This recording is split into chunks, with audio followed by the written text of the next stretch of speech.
Good afternoon, everybody. Thanks for joining me again. It's the 12th of October 2023, and well, it was kind of rainy day, so I'm here under some sort of a drive-through area. I'll probably go out in a minute. It looks like it stopped raining, but I won't go that way. I think I'll go this way. Look at that. Some trees have no more leaves on them. Interesting. So, starting to get cold right away.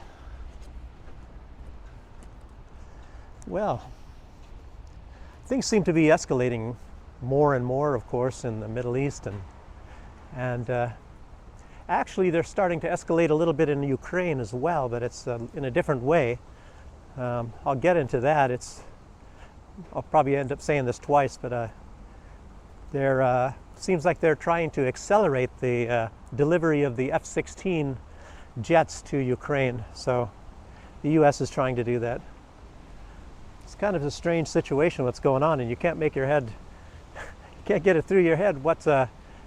Are they slowing down Ukraine, or are they speeding it up, or what's the deal here? But well, let me just get into all this stuff, and you'll see what I'm getting at right now. I see some kind of a strange tree. First I want to walk over here. It looks like a cherry tree, but I don't know if this is Hagabuta. There's some red berries. You can't see them. Sorry. Okay. And the first thing I want to talk about is like John Kirby. I'll be mentioning a little bit more about John Kirby from my notes here. It's strange. He was breaking down in tears. I don't know if any of you saw that. He was breaking down in tears about what's going on in Israel. But it's very strange, They never broke down in tears. For example, when Ukraine was bombing all those people, and I believe that the number, before the special military operation started, I believe the number of dead of the people in Donbass was 14,000 people, not 720 or whatever it was when he was crying about Israel. What about all these other people that die and all kinds of other things? And there's no tears ever shed. Isn't that strange? But we're all told to cry when certain groups or certain peoples die, Isn't it strange, If, for the most part, if anybody, obviously, if they have black skin, and unless it was like Black Lives Matter or something like that, but that's, of course, obviously an agenda, and it's not like they really are crying about any of those types of people, or any Hispanics, or God forbid, Iranians or Russians. When they die, we're told to celebrate. Isn't that this is just incredible. When Marco Rubio, what did he say about the Palestinians just a few days ago? This guy was running for president of the United States. I actually have that in my notes a little bit later, but I'm on it right now. He wanted them exterminated. He wanted all Palestinians exterminated. He wanted a genocide. He wanted them wiped off the face of the earth, and that's what a lot of people are talking about right now. And of course, that's what they want about Russians too. Can you imagine, just some years ago, I'm just missing out what the heck is going on here, because you could never talk about this kind of stuff in the past, because then you're like a Nazi or something like that. But now people, they don't say that they're Nazis, but they stand up for everything from what a Nazi stands up for. Oh, but they're not Nazis. I don't know if any of you out there are as confused as I am. It's incredible.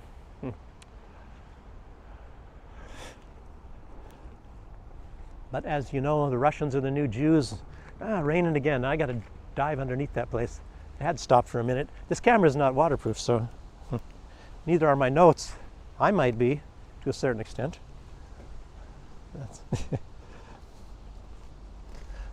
But yeah, the ones we're supposed to cry about, it seems like they're the ones that are our chosen masters. So we cry about anything that happens to them. And I'm not trying to sound anti-Semitic or anything like that, but it's it's like, if somebody is Jewish dies, or British or American, that is a bad thing. But if it's Russian and Palestinian, at the point of keep repeating myself, you all know that that's true, because you all see it yourself. We don't cry about certain people. They're Untermenschen. It's about time we have the multipolar world coming out. If they're from South America or Africa, there's never any tears shed. It's just like, oh, that's too bad, those people. What about this earthquake? We all missed this earthquake in Afghanistan. You know, that was not in the news because too much else was going on. Ukraine, of course, and then Israel. So nobody even mentioned. And then there was another earthquake after that. But like I said, that takes a back seat. And Zelensky, he came out and said that he's very upset that this is going on in Israel because he's not in the news anymore, at least not so much. And you all heard about what happened in Romania. He was supposed to give some speech or some kind of something there, and they canceled it, you know, because he's not that important anymore, I guess. Yeah, but anyway, we're not only supposed to cry for the right type of people dying, but we're supposed to also rush out and get guns to kill the ones that we don't cry for. You know, the Untermenschen, Palestinians, all that sort of thing. I don't know. So let's jump. Take a break on this stuff. Let's jump to what are we hearing about Russia's economy lately?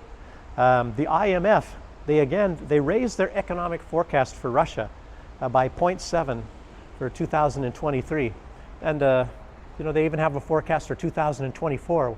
We're not even through 2023 yet, and they seem to be changing their forecast every couple of weeks. Well, every couple of months anyway.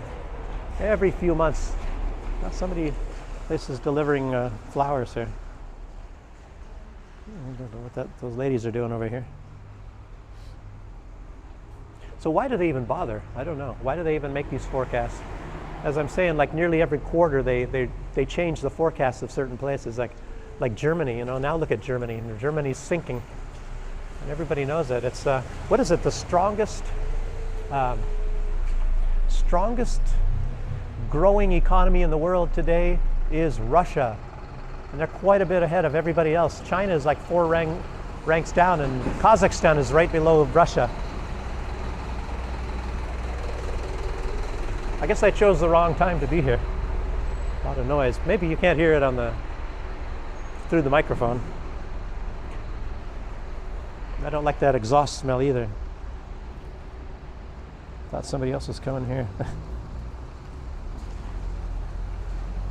But anyway, the economic forecast for 2024 is supposed to be 1.1.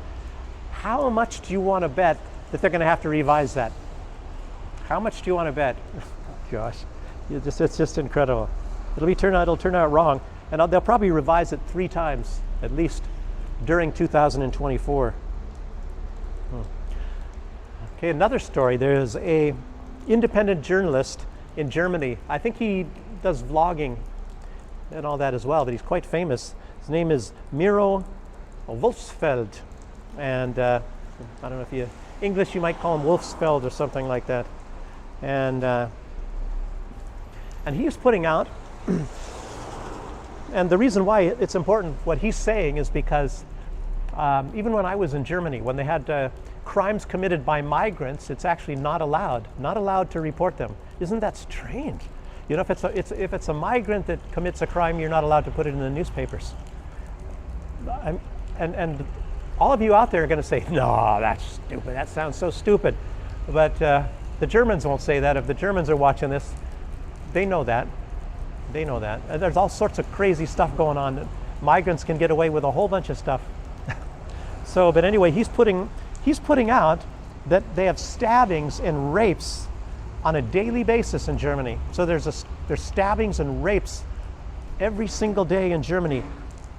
And there's even gang rapes. And I remember once I saw footage some years ago, because after I was reading this about this Miro Wolfsfeld putting out, I remember seeing some footage, and it was like from some CCTV camera.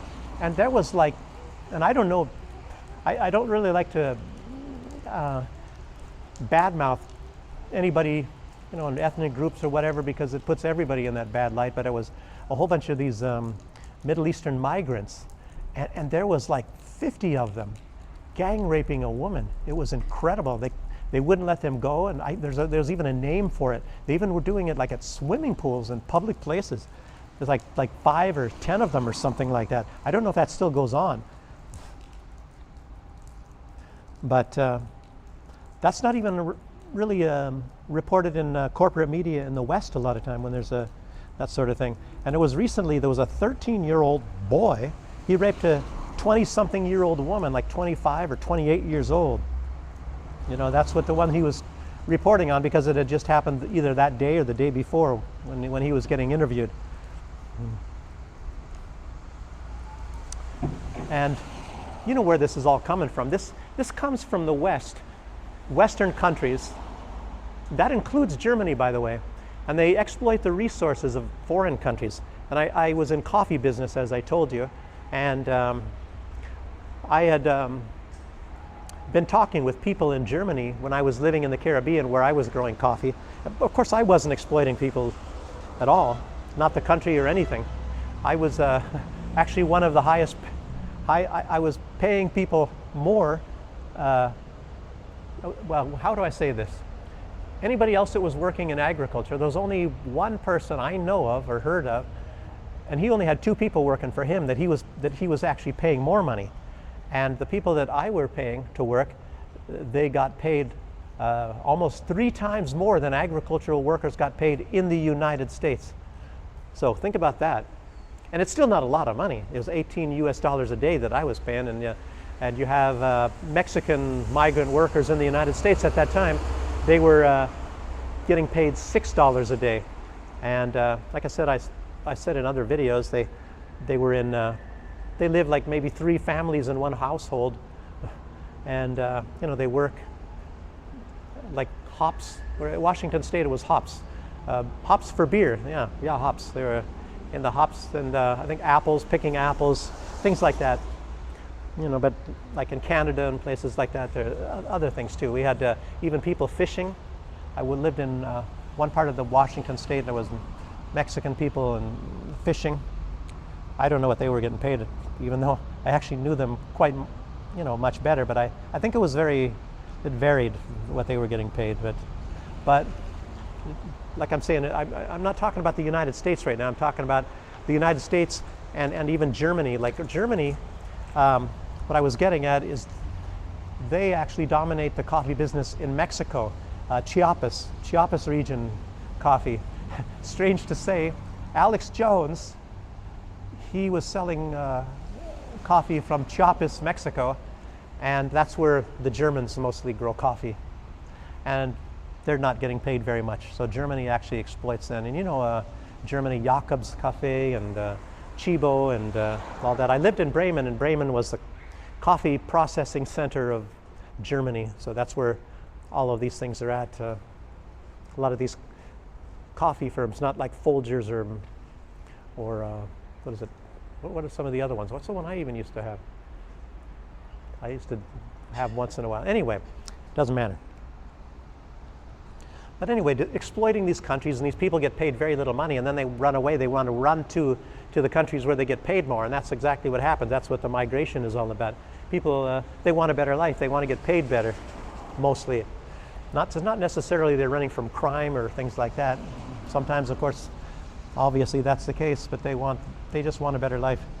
And so you get these migrants coming in, and of course you get the poor ones, the ones that aren't doctors, lawyers, and Indian chiefs, that don't get good earnings in those countries. And they're the ones that are more likely to have members in their little class that commit crimes and do this sort of things. And that's why you have a lot of the criminals coming to places like Germany and committing these crimes, and there's rapes and murders and all. Something you all didn't know already anyway, I guess. You figured all that. Dmitry Medvedev, he came out, and that was kind of interesting. I don't know if that was just a day or 2 ago, and he's talking that it's pointless actually to deal with the government in Ukraine. He said it's pointless to seek to reason with drug addicts. Their brains have been destroyed by the white powder. Then, of course, you all know who he's talking about. And that's probably true. There's a lot of truth in that. But if you have been around a lot of these people, and not so much in the government, but you know, but there are some in the government too, and you all know them. You know, Boris Johnson and many others.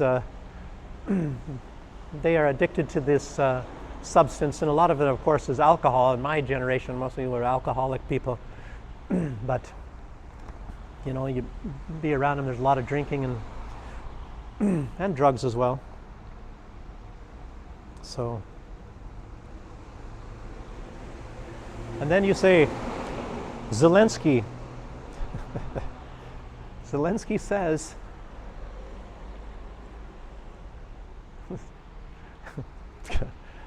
people are very interested in me talking here. You know, Zelensky says that Russia is behind this conflict in Israel and Palestine. And, you know, just put that into context, you know, about what Medvedev is saying, and you can't really deal with these people. And maybe his brain is fried for believing that, oh, Russia did it. You know, anytime that anything goes wrong, as y'all know, nowadays, Russia did it, so. And Medvedev, he just turned the tables. I think, I don't know if, yeah, Zelensky is somehow, I think, oh, that's right. Alex Cristoforo did a video about that. He's talking about how far-fetched that is, that Russia is getting these weapons to the so-called terrorists in Ukraine. But Medvedev, of course, came out, and of course everybody does know, since these weapons keep disappearing and it's like a black hole, and the United States and all these countries keep throwing weapons after weapons after weapons for all this time, and of course everything's slowing down now, but everybody's wondering, well, what's happening with all of these weapons? You know, it's enough to outfit, you know, armies 3 times as big as what Ukraine is. And of course I think Zelensky's saying, oh, Russia's capturing all these weapons and sending them all to the terrorists, but you know, that's a little bit far-fetched. A lot of these weapons, as you all know, have been getting destroyed. So, yeah, and as I was saying a little bit ago, I think I have this quote here right now, what Zelensky said about the problem with this conflict going on in Gaza and Israel. He says, I am afraid the war in Gaza will divert the world's attention from Ukraine. I don't get any attention anymore, you know. More trucks. I don't know, let me stop raining again. I can go out here, good. I don't like standing inside of there. All kinds of action going on here behind these apartment buildings. Look at this.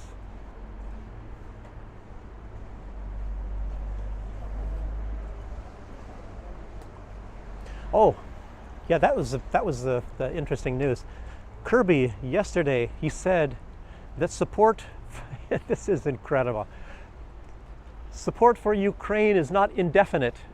Well, wait a minute, doesn't that? I thought as long as it takes, it's not indefinite. I don't know. I think these people have a different dictionary than all the rest of us.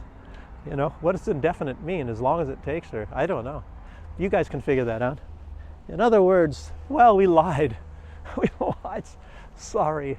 We just tried to make it sound good and thinking we're going to scare Russia and show how much resolve we have to support our allies. You know, if I were any of these other countries, Poland and the Baltic countries, maybe even Israel. I don't know. Well, maybe not Israel. I'll tell you what. They'll give everything that they have to Israel if they have to. But all these other countries, Poland and all these people, they should take note of that. Take note of that. This support is not indefinite. And just turn around a month ago and they were saying, probably the same guy, as long as it takes. So that's how reliable the United States is. And then you saw the leader of Iraq. He's in this energy forum with Vladimir Putin, and he thanked Vladimir Putin for, the Russian people, Vladimir Putin actually, all's well, the government, for supporting Iraq in their times of trouble. So in other words, Russia is reliable, but yet they're evil. And the United States isn't reliable, but they're the good guys. You see how this works? This is Orwell. This is George Orwell at his best, as you see. What kind of house this is? This kind of guy came out of here. He looks like he's like a homeless guy or something. Can you imagine what you could do to this house? How you can make it look? You can make it a one-family house. It's not that big. But I don't know. Some windows are renovated, some aren't. So tell me what that house is. It's none of my business. Yes. But in one way, I'm kind of wondering if the United States is in some ways using this conflict in Israel just to distract everybody. Because they are doing some kind of escalations in Ukraine, nevertheless, and they put out that they can support both. They can support both Ukraine as well as Israel, and makes you really wonder. At least they're going to give a show of support for both of them, and I don't know. It's like, well, now there's two of you, so what you were getting all the time, we have to divide in half to give to this one over here, and it wasn't enough for Ukraine anyway. So this is going to be interesting times, and I'll tell you what, I think Russia, maybe they're better off just holding the status quo as it is right now, because things were already falling apart in Ukraine, as we all saw, and now the attention is diverted halfway, well, actually more than halfway. It's diverted more towards Israel, because Israel is God's chosen people, and the United States is God. So there you go. So they're chosen, and the Ukrainians anyway, Ukraine is getting old. That was yesterday, as I said in the last video, and I've also said, and I don't know, maybe you all know yourself, they really don't like Ukrainians at all. It's just a big farce. It's just a big farce because they hate Russia a little bit more, but mostly that hate is because they want the resources and they're scared of Russia. So in a way, that really is Russophobia, because they're scared, they're messing their pants against Russia. Russia has all those resources, but as you see, all the actions that they're doing by cutting Russia off from all this is forcing Russia to be, well, I won't say just self-sufficient, to develop their resources and to grow economically. And guess what? That's exactly what they're doing, China, the same thing. So this, I don't know, this has set something into motion. It was a catalyst, as you say, a catalyst for the United States' own destruction. And like I said, at one point in time, it's like he who digs a hole will surely fall in it. And it looks like the United States has fallen into their hole, and I don't think they know how to get out. I'll tell you what, you can't really get out. I would suggest to the United States that they, what's that old term? Go along to get along. I think maybe Donald Trump was actually right on this one. He was saying be friends with Russia, but of course he was still working on trying to destroy the Russian economy. Remember, he was the first one that was trying to cut off the Nord Stream 2, but just Nord Stream 2. And Biden said, I'll do you one better. I'm gonna destroy both of them. And now we're all hearing about this pipeline between Finland and Estonia, and I guess they're trying to pin that one on Russia. This is the whole world is really getting screwed up, And then here we have Lindsey Graham saying Iran is behind what's going on in Israel, and then you have Kirby coming out, and even Biden saying we have no evidence of Iran being behind this, And then I don't know about Hezbollah, I heard barely, I don't know what happened since then, but I haven't looked at the news since, I don't know, maybe, what time was that? It was about 9:30 today, and apparently Israel is bombing Gaza like nobody's business, and of course they've also been attacking Hezbollah. And just like I said, everybody was saying, oh, they don't have any weapons, they sent them all to Ukraine. Well, where did they get all these weapons if they sent all the weapons to Ukraine? How can they be bombing Hezbollah in southern Lebanon and Gaza? So, I don't know. That's what I told you. I told you they'd have weapons. They have plenty of weapons. They might have sent some, maybe 20%. I don't even know who has jurisdiction over those weapons. Is it the United States storing them in Israel? And I think it was for Israel to use. So apparently the United States had control of these weapons. And Remember Budanov talking about the United States? You have more weapons. We know you do. You just don't want to cough them up. Just cough them up. He was saying that not even a month ago, I think. Maybe about 6 weeks ago. Boy, oh boy. But anyway, these are terrible times, and we have to hope that World War III is not coming about. And I don't know, everything is escalating. It's escalating. It's incredible. And you just kind of wonder how the masters of the universe are going to get all this stuff, how they're going to show their hand, you know? How much of this is old gorgeous George Soros involved, you know? He's kind of a man behind the scenes, the man behind the curtain. I guess they even call him that. There's even a book, I believe, referring to him as the man behind the curtain. And then you have the World Economic Forum. They're sort of like a, I don't know, that's sort of like a, is that a school? Is it a school for George Soros and all of his people? And he's got his prize professor. What's his name? Oh, shut up and eat the bugs. Eat the bugs, and we put some computer chips in the heads. And then we use COVID. We have a new COVID coming out. And the new COVID will make you stay at home and eat bugs. We have bugs ready for you. Bugs, they last a long time. They have no expiration date.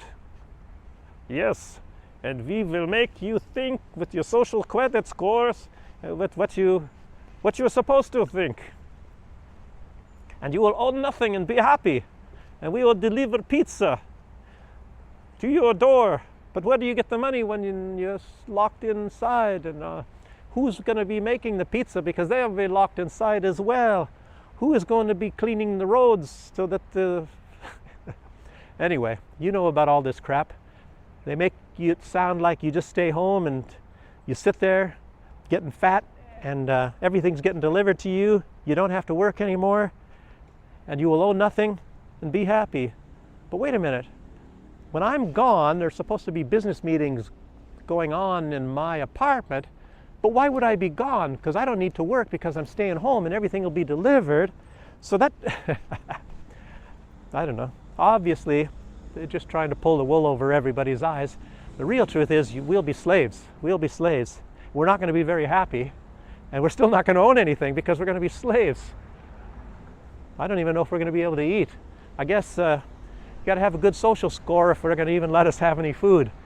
Boy, talk about what hell is going to be coming. And then they'll have all ways to control you. So you'll have the computer chips in the heads, and you will be punished. You will feel very badly if you don't think the right way. Anyway, this is all, we have the technology now. Oh man, this is going to be frightening. And I hope we don't have so many dumb people in the world that are going to go along with this stuff.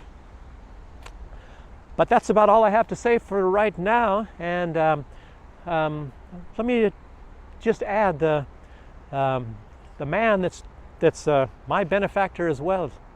You know, kind of teaming up with him, and he's doing all the work. I'm kind of busy. Mother-in-law's there too. She fell, is injured, so I got a little bit of things going on right there. But this guy, I don't know, he's getting all the work done with the studio, and we're going to be broadcasting. I wish I could be helping him, but he's doing all the work. Brilliant guy. I don't know. You'll find out more about him in the future, and I hope we're going to have a great show. Hope we're going to have great things coming to you when this thing comes about. So it's going to be live broadcast 2 days a week. And then I don't know about the other venue that I'm going to be working at. Like I said, they haven't contacted me yet. Studio is finished, I believe. Things like that. But we'll see. Anyway, thanks again for joining me, and I'll see you on the next one. So bye-bye for now.